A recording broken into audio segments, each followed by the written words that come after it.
Welcome to the Sleep to Dream Analytics Explainer video, where better sleep starts with better understanding. You know, sleep is this thing we all do every single night. But what happens when the lines between being awake, being asleep, and dreaming get, well, a little blurry? Turns out our brains can do some really strange things when we're not fully conscious. Today, we're going to pull back the curtain on some of the most bizarre experiences that can happen in the dead of night. Just think about that for a second. You're drifting off, the house is quiet, and then, bam, a huge explosion just detonates inside your head. It's a startling thought, right? And for some people, that's a very real experience. It's just one of the strange phenomena we're going to get into. Okay, so if that last part freaked you out a little, take a breath. Because while these events can be really jarring, the vast majority of them are surprisingly common and totally harmless.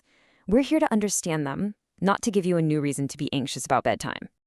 So there's actually a medical name for all this stuff, parasomnias. That's the official umbrella term for all those weird things, the things you see, the things you hear, the things you do, they can happen right on the edge of sleep. And that's the key idea we're going to be exploring. So let's start with the parasomnias that many of us have probably encountered, either in ourselves or maybe in a partner. These are by far the most common visitors in the night. So what's with this number, 37%? Well, that's the percentage of people who say they've had hallucinations right as they're falling asleep. That's more than 1 in every 3 people. So if you've ever seen or heard something that wasn't really there as you drifted off, yeah, you're in very good company. These hallucinations get their names based on when they pop up. Hypnagogic, that refers to when you're going to sleep. That's the one you see most often. And then there's hypnopompic, and that's for when you're waking up. It's a simple little distinction, but it's pretty key to understanding what's going on. And what are we actually talking about here? Well, it can hit all your senses. Visually, you could see anything from weird shapes to fully formed people. Auditory can be voices, music, or even that gunshot we mentioned. Some people feel things, like bugs crawling on them or being grabbed. And then there's the kinetic stuff, like that classic feeling of falling that jolts you awake. It's basically your dreaming brain bleeding over into your almost awake brain. All right, next up is something many of us have definitely witnessed, sleep talking. The fancy term for it is somniloquy, and just like those hallucinations, it is overwhelmingly harmless and super common, especially when we're kids. Sleep talking can be anything, right? From just one mumbled word to a whole elaborate conversation. And what they're saying could be complete gibberish, or it could be weirdly coherent and make perfect sense. For most people, it's just a phase that goes away, but things like stress or being really sleep deprived can bring it on. Okay, so let's circle back to that startling explosion we talked about at the beginning. It's time to meet one of the most bizarre and frankly one of the most terrifying sounding parasomnias out there. It's really called exploding head syndrome. And it is pretty much what it sounds like, with one crucial exception. There's no pain. It's all sound. Just this incredibly loud, sudden noise inside your head that snaps you awake, and yeah, you're probably pretty scared. And the intensity is just staggering. These are actual quotes from patients. They're not talking about a little pop. They're describing a bomb going off, a shotgun blast, the clash of cymbals. So you can see why someone's first thought might be, oh my God, I'm having a stroke. But here's the most important part. Despite that terrifying name and the violent sensation, exploding head syndrome is considered harmless. The thinking is, it's basically a glitch in your brainstem as it's shutting down for sleep.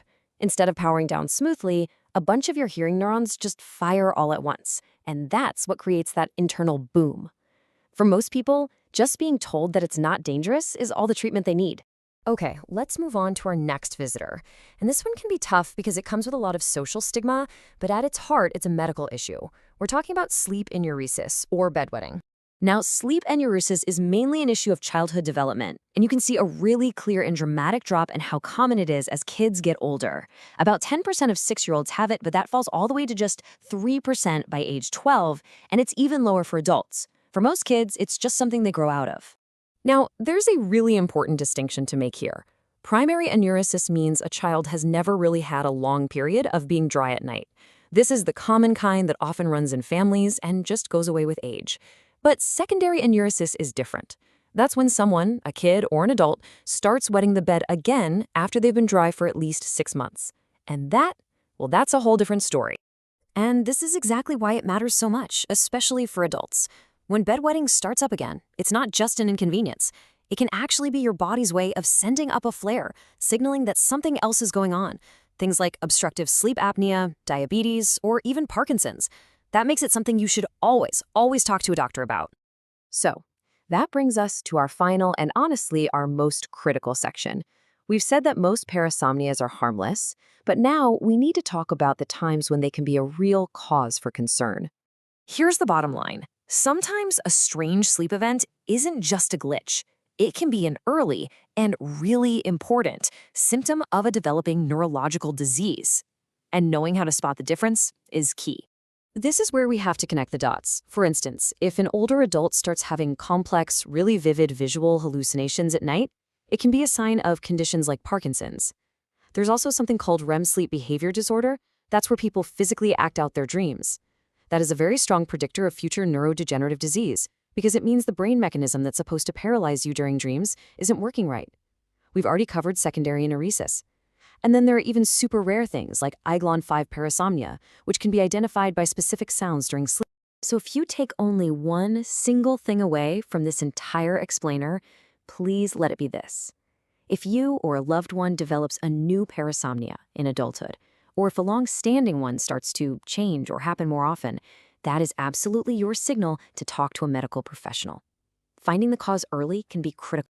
Wow. Okay, so we have covered a lot of ground, from things that are pretty common and harmless to some really rare and concerning stuff. So let's just wrap it all up with the key takeaways. Let's recap. First, and most importantly, remember, the vast majority of these strange night visitors are benign. No need to panic.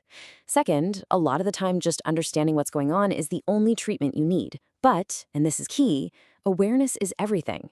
You need to know the red flags, like a new sleep issue starting in adulthood.